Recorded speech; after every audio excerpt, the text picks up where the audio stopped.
কাছে তুমি miss call দিছো আমাদের, মানে আমার খবর কেটে নাও, এবার আমাদের শুরু হয়েছো কেন?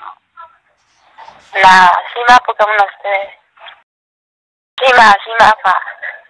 ও, তার স্বামী যেরকম ভালো রাখছে তারা তো ভালো থাকবেই।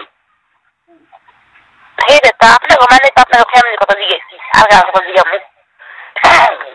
ফ্যামিলির কথা হিসাব আলাদা, আমার ফ্যামিলি আমার আলাদা। আচ্ছা ভাই শুনেন, আর বাদ দেন। হ্যালো, হ্যাঁ ভাই বলো। মানে আপনি যখন দায়িত্ব নিয়েছেন কোচেন যে ছেড়ে ছাড়াইবেন, অনেক ছেড়ে কি আসলে কি ছাড়াইতে পারবেন নাকি পারছেন এটা করলি? সেরি তোমার নামে মামলা করবো, আমি মামলা করবো। সেরি ছেড়ে আমার না কি দাম মামলা করবো? আমার সোনা দাম মামলা করবো ছেড়ে?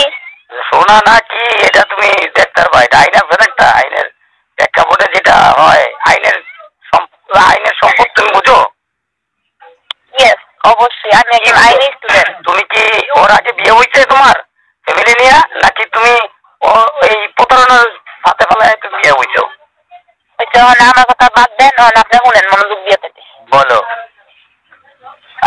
জানি সবাই মিলে প্ল্যান করছেন আমার মামলা দিবেন, ঠিক আছে দেন। আপনি একটা না, যদি পারেন আমার ভালো চিত্র আপনার 14টা মামলা দেন, বুঝছেন? তোমার বড় বড়, তোমার বল কি আর কেউ চিন্তাই নেই। যাদের বাল কয়ে অভ্যাস তাকে 13 জায়গা দৌড়ে অভ্যাস, এক জায়গা না, মুখাপেক্ষিও না, আল্লাহর ভয়ও নাই তোমাদের। সেটা অনেক খারাপ ব্যবহার করো, বাল সাল কও, তোমার মতন কি আমি? আর আপনার বড় ভাই যেহেতু বলতেছি। হ্যালো, বড় ভাইয়ের সাথে কি বাল সাল কয় কথা? আরে আচ্ছা শুনেন, বাদ দেন তাহলে। আচ্ছা ভদ্রতার কথা কইতে শুনেন। হ্যালো, তাহলে শুনেন, ওই যে 14 তারিখে যে মামলা ডেটটা প্রথম না আনবো যেটা, বুঝছেন?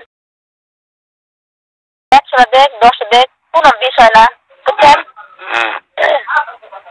মানে ওই 14 তারিখে যদি হয় ডেট অনুযায়ী, ঠিক আছে, ওই 14 তারিখে আগে ছেড়ে ছাড়াইবেন যদি আপনার সামর্থ্য থাকে, বুঝছেন?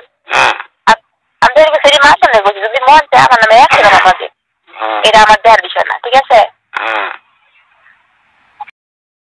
আমার টাকা পয়সাও নাই বলে, এদের টাকা পয়সা নাই যে এই ঝামেলা দূর করতে পারবো না, কিন্তু দূর করতে হইলে হ্যাঁ আগে মামলা শেষ করতে হইব। মামলা শেষ করে পরে পারিবারিক ভাবে বৈশা কি করণীয়, কি করতে হবে করবে, ঠিক আছে? আরে না, মামলা শেষ হতো না, বুঝছেন? এটা আমার কথা। তুমি যদি আর তুমি যে মামলা করছো এই মামলা কিছু হয় কিনা তুমি সামনে দেখো, সামনে মামলা শেষ করবা। হ্যাঁ বুঝছি তো, আমার মামলা দিচ্ছেন জানি, মামলা থেকে শেষ হতো না, কিন্তু কার কার করে লাভ করবো এটা খালি তোর সামনে দেখবে, ঠিক আছে? লাশ কত বড় ক্লিয়ার, তুমি লাশের ইয়া কও কয়জনে মারতে পারবা তুমি? আপনি আমার সম্বন্ধে আপনার ধারণা কতটুকু? তুমি তো মহিলা কিলার ব্ল্যাকমেল করে আসতেছো, এটা তো আমরা জানি। তারপর তুমি কি লিখে আমার উনাইতে লাশ কয়টা পরে, তুমি কারে উনাইতেছো? এটা তোমার কি আছে যে লাশ চালাইবা? কি আছে কাদের লাশ চালাইবো তুমি? ওই যে আপনি বলছেন সময় হলে দেখতে পারবেন, আর আমি বলে দিলাম সময় হলে আপনারা দেখতে পাবেন। এইটাই তো তুমি বলছো, এটাই তো রেকমেন্ড হয়েছে যে তুমি লাশ চালাইতে পারো। তুমি মহিলা কিরা প্রতারণার ভাব পাচ্ছ, একজন সম্মানী ব্যক্তি করে ব্ল্যাকমেল করো, এটি কোন ধরনের কথা? তোমার বিয়ে করাইছে কে?